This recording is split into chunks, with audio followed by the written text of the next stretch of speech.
Nowożytność często kojarzy się z nadmierną pruderią, sztywnymi normami społecznymi oraz aranżowanymi i pozbawionymi namiętności małżeństwami. To właśnie taka wizja dominuje w wielu podręcznikach i oficjalnych narracjach historycznych. Jednak gdy spojrzymy na ten okres z innej perspektywy, odkryjemy, że rzeczywistość była znacznie bardziej złożona i barwna. Pomiędzy XVI a XVIII wiekiem ludzie prowadzili wyjątkowo bogate życie miłosne. Romansowano namiętnie, a ślady tych związków przetrwały do dziś, pokazując, że miłość w różnych formach zawsze znajdowała sposób, by zaistnieć. Od jawnych flirtów, którymi wręcz publicznie się chwalono, po dyskretne symbole uczucia w postaci drobnych podarunków. Kochankowie często wymieniali między sobą prezenty, które na pierwszy rzut oka mogły wydawać się zwyczajne, ale dla nich kryły głębokie znaczenie erotyczne. Warto więc zapytać, jakie prezenty zakochani mogli sobie wręczyć w tamtych czasach na walentynki. Bo tak, już wtedy zaczęto obchodzić Dzień Ukochanych. Od 1660 roku Samuel Pepys regularnie wspominał o walentynkach na łamach swego pamiętnika. W jego otoczeniu walentynki obchodzono w formie loterii, podczas której losowano swojego partnera lub partnerkę. Wybraną osobę należało obdarować prezentami i spędzać z nią czas. Co ciekawe, Pepys pomimo uczestnictwa w tych loteriach nie zapomniał o swojej żonie.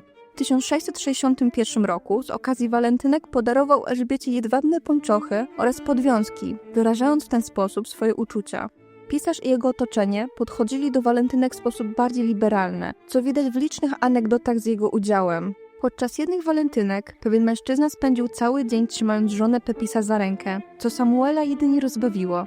Kilka lat później zdarzyła się jeszcze bardziej nietypowa sytuacja. Inny mężczyzna, będący jednodniowym kochankiem Elżbiety, przyszedł rano do ich domu i położył się obok niej w łóżku. Pepys, znany ze swojego specyficznego poczucia humoru, skomentował to pytaniem, czy wobec tak bliskiej relacji z jego żoną mężczyzna nie chciałby także jego pocałować, skoro i tak dzielą wspólną kobietę.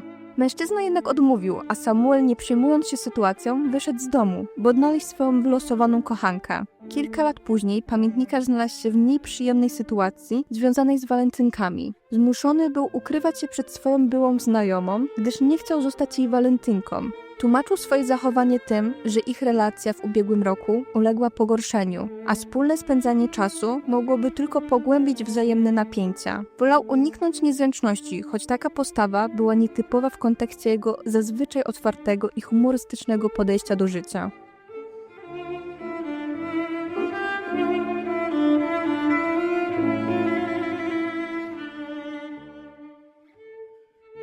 Oczywiście prezentami walentynkowymi nie były tabliczki czekolady czy bukiety róż. Podchodzono do tego z większą fantazją, choć ci bardziej leniwi, którzy nie chcieli za bardzo się wysilać, wysyłali swym kobietom kartki z wierszykami miłosnymi. Zacznijmy od tego, co każdy mógł zobaczyć na pierwszy rzut oka, od fryzur pełnych symboliki miłosnej.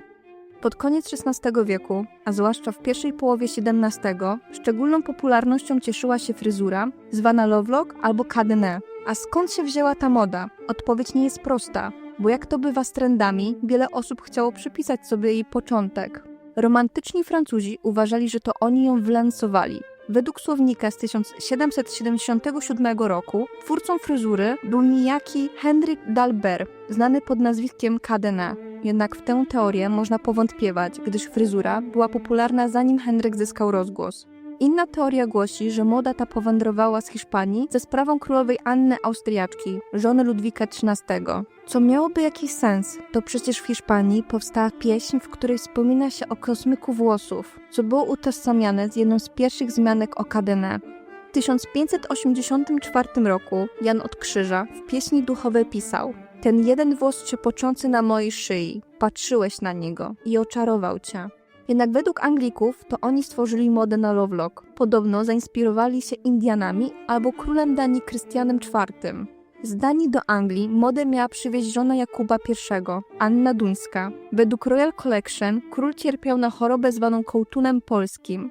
Zamiast rozczesać lub ściąć włosy, Krystian postanowił, że będzie z dumą nosić swój kołtun, a cały dwór zaczął go naśladować. Istnieją dowody na amerykańskie pochodzenie lovelocka, sięgające XVII wieku.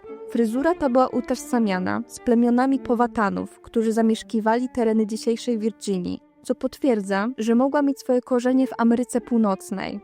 Natomiast teoria o pochodzeniu od króla Danii nie ma żadnych wiarygodnych źródeł z epoki, co czyni ją mniej prawdopodobną.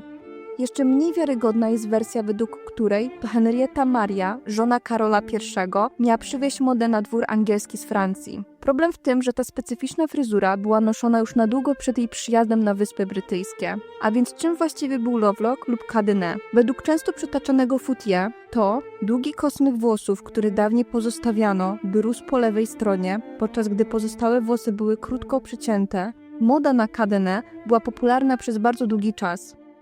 Lovelock polega na zapuszczaniu po stronie serca pojedynczego kosmyka włosów, co nadaje fryzurze wyraźny asymetryczny charakter. W przeciwieństwie do mężczyzn, którzy zdecydowali się na te formy wyrazu, panie nie rezygnowały całkowicie z tradycyjnego upięcia.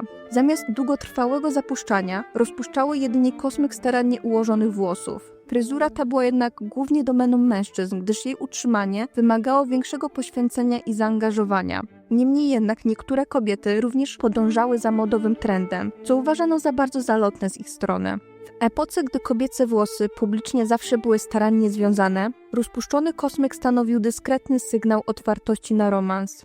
Pukiel, czyli wyróżniający się kosmyk, mógł być starannie spleciony w warkoczyk lub pozostawiony rozpuszczony, by następnie zdobić go kolorowymi wstążkami, kwiatami, piórami, perłami czy inną biżuterią.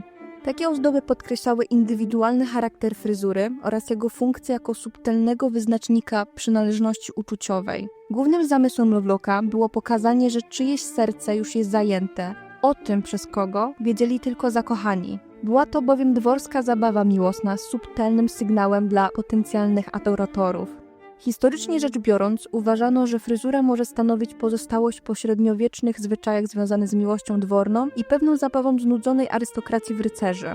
Pomimo lekkiego charakteru, Lovelock był symbolem głupoty, próżności, rozpusty, zniewieścienia i wszystkiego co najgorsze, a przynajmniej tak się wydawało bardziej konserwatywnej części społeczeństwa.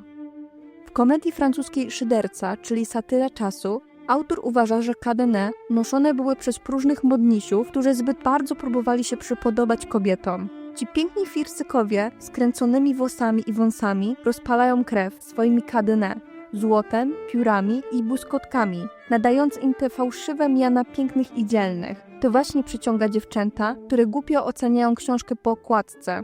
10 lat wcześniej purytanin William Prynne takimi epitetami opisał Lovelock: brzydki, dziwny, grzeszny, próżny, rozwiązły, obraźliwy, niedorzeczny, głupi, dziecięcy, zniewieściały. Zresztą już w samym tytule autor pokazuje, jak bardzo nie lubi tej mody.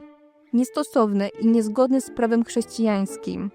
Doszło nawet do sytuacji, w której na uniwersytetach wprowadzono zakaz noszenia dłuższych włosów. Młody student z Oksfordu w 1635 roku miał skarżyć się swojemu bratu na te nowe, rygorystyczne przepisy, które ograniczały swobodę uczniów w zakresie fryzury. Tego rodzaju regulacje dla wielu młodych ludzi stanowiły poważne ograniczenia indywidualności i osobistego wyrazu. To przecież młodzi najbardziej łaknęli miłości. Pomimo negatywnej reputacji, Lovelock nie zniknął z mody. Wręcz przeciwnie. Miłosne szaleństwo związane z tą fryzurą rozprzestrzeniło się po całej Europie, docierając nawet do Rzeczpospolitej, gdzie z reguły podchodzono z dystansem do mody zachodnioeuropejskiej. Nie tylko magnaci zaczęli nosić długie pukle włosów. Również Władysław IV z małżonką zapozowali do oficjalnych portretów, na których można zauważyć charakterystyczne pukle miłości. Jednym z ciekawszych przykładów polskiego Lovelocka jest portret Janusza Radziwiłła, który specjalnie na życzenie ojca zapozował dla niderlandzkiego portrecisty z zapuszczonym puklem po lewej stronie. Obraz ten powstał w latach 30. XVII wieku, a młody ambasador uznał ten styl za wyraz swojej młodzieńczej natury. Dopiero później, gdy stał się dojrzałym mężczyzną, zdecydował się na polski sposób ubierania się i zgolił włosy, co symbolizowało zmianę jego statusu i osobowości. Z kolei po ścięciu Karola I, który szczególnie upodobał sobie asymetryczną fryzurę, można mówić o końcu ery Lovelocka. Choć przez jakiś czas rojaliści na emigracji nadal nosili tę fryzurę jako formę politycznego manifestu, z czasem tradycja zaczęła zanikać. Co ciekawe, w XVIII wieku Cadenet zyskało nową rolę, stając się elementem obowiązkowej fryzury militarnej.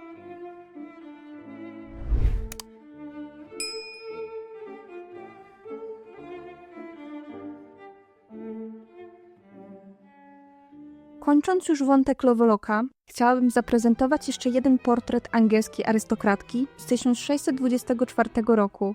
Na pierwszy rzut oka wydaje się to być typowy obraz reprezentacyjny, zgodny z ówczesnymi trendami. Jednak coś tu wyraźnie nie pasuje. Księżna założyła kolczyki nie do pary. Na pewno nie jest to przypadek, ani kwestia przeoczenia. W tak prestiżowym dziele na pewno ktoś zwróciłby na to uwagę. Pozostaje więc pytanie, co Elżbieta próbuje przekazać za pomocą tego szczegółu? Otóż księżna eksponuje wyjątkowy prezent od swego męża. Kolczyki ozdobione puklami jego włosów. Zdając sobie sprawę z popularności Lovelocków jako symbol miłości, Elżbieta postanowiła dodatkowo wzmocnić ich znaczenie. Nosząc przy sercu tak osobisty dar od ukochanego, tworzyła nie tylko manifest mody, ale przede wszystkim piękne świadectwo uczucia małżeńskiego. Innym sugestywnym prezentem miłosnym były podwiązki do pończoch. Te na pozór zwykłe tasiemki zmieniały się w erotyczne prezenty dla kochanek. Erotyzm w nowożytności nie polegał na ordynarnej nagości, która właściwie nie miała w sobie nic pociągającego. Aby wzbudzić męską namiętność, trzeba było rozbudzić wyobraźnię sugestią. Sam Diderot miał powiedzieć na Solonie w 1765 roku: załóż Wenus medycejskiej różowe podwiązki i obcisłe białe pończochy. Wtedy wyraźnie odczujesz różnicę pomiędzy przyzwoitością a nieprzyzwoitością. Podwiązki, które były wręczane jako prezenty, często były wyhaftowane sentencjami odnoszącymi się do męskich pragnień, takich jak dzielenie łoża z ukochaną czy wyrażanie najwyższej miłości i przyjaźni. W ten sposób podwiązki stawały się nie tylko praktycznym, ale również bardzo osobistym i intymnym upominkiem. Zwyczaj ten miał również nawiązywać do kobiecych nóg oraz dróg rodnych, co symbolizowało bliskość kobiecego łona i zmysłowość. Na jednej z podwiązek można przeczytać, jak pocałunek, gdy spotykają się dwaj kochankowie. Casanova, który podarował swej kochance podwiązki haftowane miłosną dewizą, powiedział: myślę, że te szczęśliwe podwiązki mają przywilej, którego ja być może nigdy nie będę mógł dostąpić. Jakże chciałbym być na ich miejscu. Mogę umrzeć z tego pragnienia nieszczęśliwy. Zresztą Casanova w swych pragnieniach nie był odosobniony. Jedna para podwiązek z lat 80. XVIII wieku mówiła o zjednoczeniu na zawsze. Umieram tam, gdzie się uczepiłem. Ostatnim prezentem przeznaczonym dla kochanki była brykla. Chociaż dzisiaj mało osób zdaje sobie sprawę, czym owa brykla była. To przez stulecia od końca XVI do początku XIX wieku była to nieodłączna część garderoby każdej kobiety. A więc co to takiego? Według Encyklopedii Powszechnej była to sprężyna szeroka, płaska, którą kobiety podkładają sznurówki do utrzymania talii w pozycji prostej i sztywnej. Innymi słowy, brekla to listewka z drewna, metalu, kości słoniowej czy fiszbiny, wkładana w specjalną kieszonkę sznurówki lub wczesnego gorsetu. Deseczka nadawała kobiecie odpowiedniej postury. Już pierwsza zachowana sznurówka z 1598 roku posiada na środku miejsce na brykle. Pierwsze polskojęzyczne źródła o listewce pochodzą z drugiej połowy XVII wieku i piszą z wielką niechęcią do nowej mody. Pierwszym dziełem były fraszki Wespazjana Kochowskiego z 1674 roku. Przykry kabat, przykrym brzuch ciemiężący popychaniem brykli. Pomimo, że brykla miała mało romantyczne właściwości, była niezwykle intymną formą podarunku. Choć nie rzucała się w oczy, była mocno nasycona erotyzmem. Deseczki bardziej lubieżnym mężczyznom miały przypominać kształt faliczny, ale samo umiejscowienie brykli pomiędzy piersiami działało na wyobraźnię. Co jak już wspomniałam, w tamtych czasach miało swoje silne znaczenie. Brykle wręczane jako prezent często posiadały specjalne grawyrunki z różnymi hasłami. Nierzadko były to nawiązania do miłości biblijnej, choć zwykle spotykane były w relacjach małżeńskich. Kochankowie szli o krok dalej i tworzyli na nich sentencje erotyczne, a niekiedy zdarzały się autoportrety mężczyzn, którzy wręczając taki prezent sugerowali, że zawsze będą przy kobiecej piersi. Mam od pani tę przysługę, by długo spoczywać na jej piersiach, stąd słyszę westchnienia kochanka, który pragnie zająć moje miejsce. Na brykli należącej do kuzynki Ludwika XIV, księżnej Montpensier, znaleźć można było sentencję: jak ci zazdroszczę szczęścia, odpoczywania na jej białych, jak kość słoniowa piersiach. Bądź łaskawy podzielić się ze mną swą chwałą. Ty będziesz tutaj w dzień, a ja będę tam w nocy.